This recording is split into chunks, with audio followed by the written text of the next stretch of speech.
یہ آج کا موضوع آج کے دن کے لحاظ سے تو بہت زیادہ ریلیونٹ ہے، بہت زیادہ صحیح ہے، اور ہمیشہ کے لیے ہی یہ ایک اہم موضوع رہا ہے کہ اس لحاظ سے بھی رہا ہے کہ ادب کی ضرورت ہی کیا ہے۔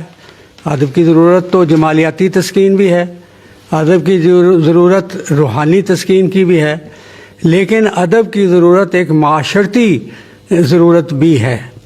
یہ تو اسٹیبلشڈ فیکٹ ہیں، یونیورسل فیکٹس ہیں، تو اس لیے جیسے ڈاکٹر صاحب نے فرمایا کہ یہ کوئی زیادہ ریلیونٹ نہیں بنتا کہ کیا اثر ہوتا ہے، لیکن یہ بہت ضروری ہے کہ ہوتا تو ہے تو ہو کیوں نہیں رہا، پاکستان میں خاص طور پہ کیوں نہیں ہو رہا۔ اور اگر اس طرح دیکھا جائے تو ہمارے سارے یہ سب کانٹیننٹ میں اس کا بڑا معاملہ جو ہے وہ خراب ہوتا جا رہا ہے، جبکہ ادیب ایک سے ایک بڑے پیدا ہو رہے ہیں اور بڑی بڑی اچھی باتیں ہو رہی ہیں۔ اب اس میں تھوڑا سا اگر مجھے اجازت ہو تو میں تھوڑی سی بیک گراؤنڈ بیان کروں کہ ادب معاشرے پر کیسے اثر انداز ہوتا ہے۔ ادب معاشرے پر مثبت انداز سے بھی اثر انداز ہوتا ہے اور منفی انداز سے بھی اثر انداز ہوتا ہے۔ اس کی ایک مثال ہم لیں گے تحریک پاکستان سے پہلے یا انگریزوں کے زمانے میں، جب بنگال میں ایک صاحب تھے بینکم چٹرجی، چندرا چٹرجی صاحب، انہوں نے ایک نظم لکھی، اس کا نام تھا بندے ماترم۔ اب بندے ماترم کی جو نظم تھی اس کا بنیادی تھیم یہ تھا کہ یہ جو دھرتی ہے یہ ہماری ماں ہے۔ پھر وہ ذرا تھوڑا سا جیسے ہم ساری جذباتی لوگ ہیں اور مذہب کے ساتھ جہاں لگاؤ ہو تو پھر اور بھی زیادہ اسے، تو انہوں نے اس کو درگا ماں قرار دے دیا ہندوستان کی دھرتی کو، کہ ہماری درگا ماں ہے۔ اب چونکہ یہ درگا ماں ہے تو ہم اس کو سیدھا کرتے ہیں، ہم اس کو سامنے جھکتے ہیں، ہم اس کی عبادت کرتے ہیں۔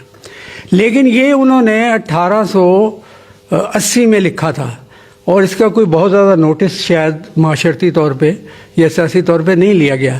لیکن انہوں نے پھر ایک ناول لکھ ڈالا، وہ تھا آنند مٹھ۔ آنند مٹھ میں انہوں نے بیان کیا، ان کا ایک نظریہ تھا، ادبی یا سیاسی نظریہ کہہ لیجئے، ان کا یہ نظریہ تھا کہ بنگال کی زبوں حالی کا ذمہ دار انگریز بھی ہیں اور مسلمان بھی ہیں۔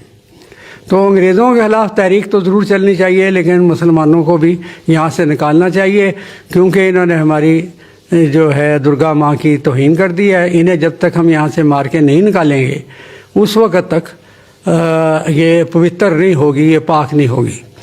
یہ اس ناول کی ایک تھیم بنتی ہے۔ تو اس ناول کے آنے کے بعد اس میں انہوں نے اس نظم کو بھی اس ناول کا حصہ بنایا، تو وہ اس کا ریفرنس ٹو دا کانٹیکسٹ جب واضح ہوا تو پھر مسلمانوں کے بھی کان کھڑے ہوئے، مسلمان لیڈروں کے اور دوسروں کے، کہ یہ بندے ماترم تو بہت زیادہ ایک متشدد مذہبی ایک چیز بن گئی ہے، تو وہ ادبی سے زیادہ ایک فرقہ وارانہ اس نے رخ اختیار کیا۔ ادھر سے ہمارے جو نان مسلم یا ہندو رہنما تھے، انہوں نے یہ اس پہ جلتی پہ تیل کا کام کیا کہ انہوں نے کہا کہ یہ ہمارا قومی گیت ہے، یہ ہمارا قومی ترانہ ہے۔ کانگریس نے یہ کہہ دیا۔ جب کانگریس نے یہ کہہ دیا تو لوگوں نے وہاں جلوس تو انگریزوں کے خلاف نکلتے تھے، جدوجہد انگریزوں کے خلاف ہو رہی تھی، مسلمان بھی اس میں شامل تھے، لیکن وہ بندے ماترم کا نعرہ لگاتے تھے۔ اس سے جو یہ جو ہندوؤں سے لوگ تنگ تھے، اور کانگریس میں بار بار جو ہمارے رہنماؤں کو پریشانی اٹھانی پڑتی تھی ان کی ایکسٹریمزم کی وجہ سے، تو انہوں نے کہا کہ ہم تو بندے ماترم ہرگز نہیں کہیں گے۔ تو ایک قسم کا نیگیٹو ایفیکٹ یہ ہو گیا کہ پولرائزیشن میں اضافہ ہو گیا ایک ادبی کام کی وجہ سے۔ لیکن اس کے جو ہے مثبت نتائج، بلکہ اس کی باقاعدہ تحریکیں بھی چلی ہیں. جیسے 1857 میں جب جنگ آزادی میں میں یہ تو نہیں کہوں گا شکست ہو گئی، لیکن یہ میں کہوں گا کہ اس میں کامیابی نہیں ہوئی.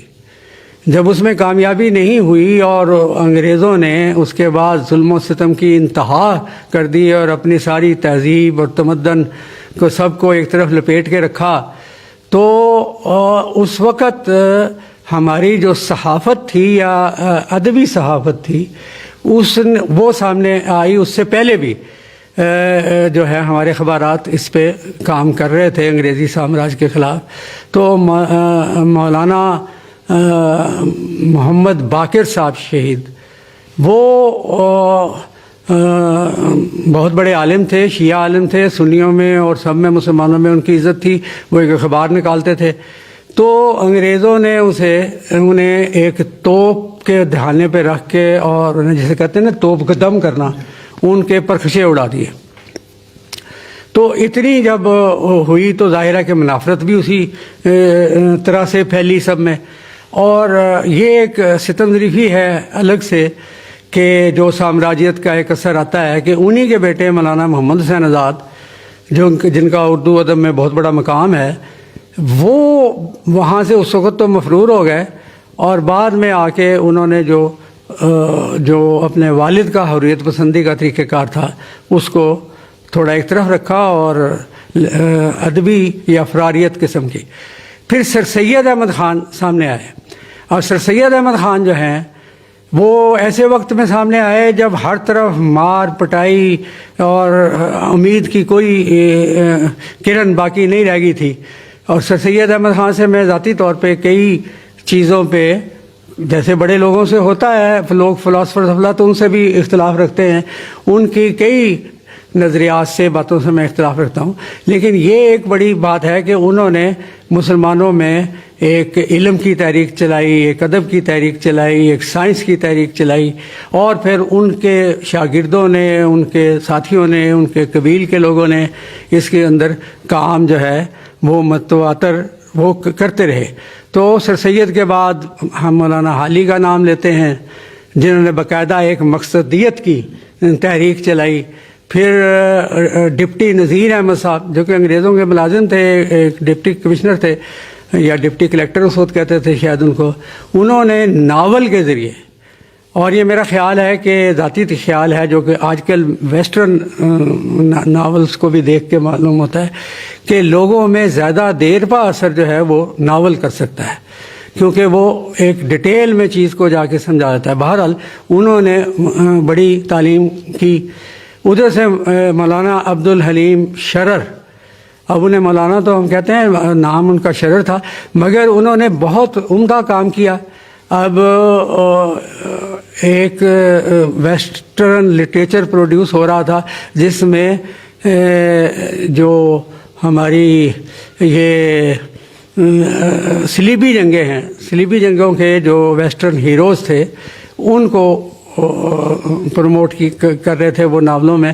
تو عبد الحلیم شرر نے ان کے مقابلے میں اپنے اسلاف کو، اپنے مسلمانوں کے لوگوں کو، ہیروز کو پروموٹ کیا.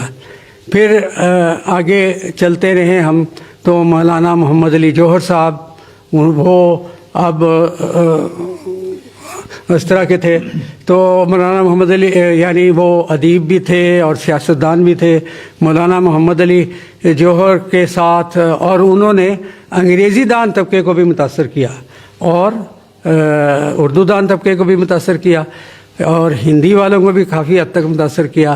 مولانا ظفر علی خان، مولانا حسرت مہانی، یہ لوگ جو ہیں کرتے رہے. اور یہی لوگ پھر بعد میں ظفر علی خان اور وہ بنے پاکستان کی تحریک کے.